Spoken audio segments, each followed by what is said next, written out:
அண்மை செய்தியை பார்த்து வருகிறோம். தமிழ்நாட்டையே பட்டா போட்டு விற்க துடிக்கும் திமுக அரசு என்று எதிர்க்கட்சித் தலைவர் எடப்பாடி பழனிசாமி தன்னுடைய கண்டனத்தை அறிக்கை மூலம் பதிவு செய்திருக்கிறார். அந்த அண்மை செய்தியை பார்த்து வருகிறோம். இது குறித்த விவரமான விவரங்களோடு இணைகிறார் நம்முடைய செய்தியாளர் லதா. விவரங்களை வழங்கலாம். இபிஎஸ் என்னவெல்லாம் சொல்லியிருக்கிறார்?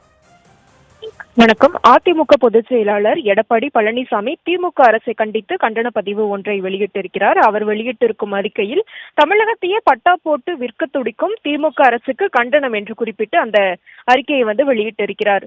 பள்ளிக்கரணை சதுப்பு நிலம் ராம்சார் ஒப்பந்தத்தின்படி பாதுகாக்கப்பட வேண்டிய பகுதியாகும். இதன்படி ராம்சார் அறிவிக்கை செய்யப்பட்ட சதுப்பு நிலத்திலோ அல்லது அதன் எல்லையிலிருந்து 1 கிலோமீட்டருக்குள் எந்தவிதமான கட்டுமானங்களோ சாலை கட்டுமானங்களோ மேற்கொள்ள அனுமதிக்க கூடாது என்று அந்த பதிவில் குறிப்பிட்டிருக்கிறார். மேலும் சுற்றுச்சூழலை பாதுகாக்க சதுப்பு நிலங்கள் உயிர் நாடியாக திகழ்கின்றன என்ற காரணத்தினால் அவற்றை வேறு பயன்பாட்டுக்கு பயன்படுத்தக்கூடாது என்பது ஆண்டாண்டு காலமாக கடைபிடிக்கப்பட்டு வரும் நியதியாகும்.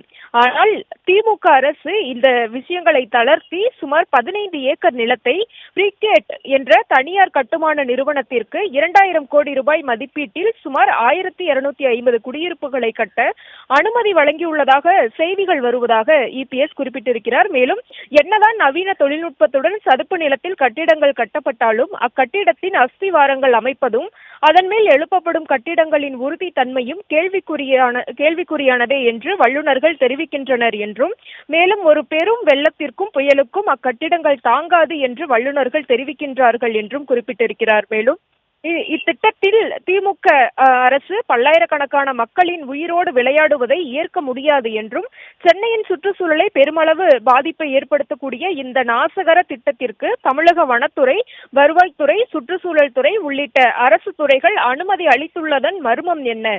இதில் தொங்கு நிற்கும் ஊழல் என்ன? இதில் பல்லாயிரம் கோடி கைமாறியதாக வரும் செய்திகள் உண்மையானதா என்பதை இந்த திமுக அரசு தெளிவுபடுத்த வேண்டும் என்றும் பல்வேறு கேள்விகளை எழுப்பி சந்தேகங்களை எழுப்பியிருக்கிறார். மேலும் சென்னையில் வெள்ள பாதிப்பிலிருந்து பாதுகாக்கும் அரணாக திகழக்கூடிய சதுப்பு நிலத்தில் எந்த ஒரு கட்டுமான திட்டத்தையும் செயல்படுத்த இந்த அரசு அனுமதிப்பதை அதிமுக கைகட்டி வேடிக்கை பார்க்காது. அதிமுக ஆட்சி அமைந்தவுடன் இது தொடர்பாக விரிவான விசாரணை நடத்தப்பட்டு தவறிழைத்தவர்கள் மீது சட்டப்படி நடவடிக்கை எடுக்கப்படும் என்றும் இபிஎஸ் தெரிவித்திருக்கிறார்.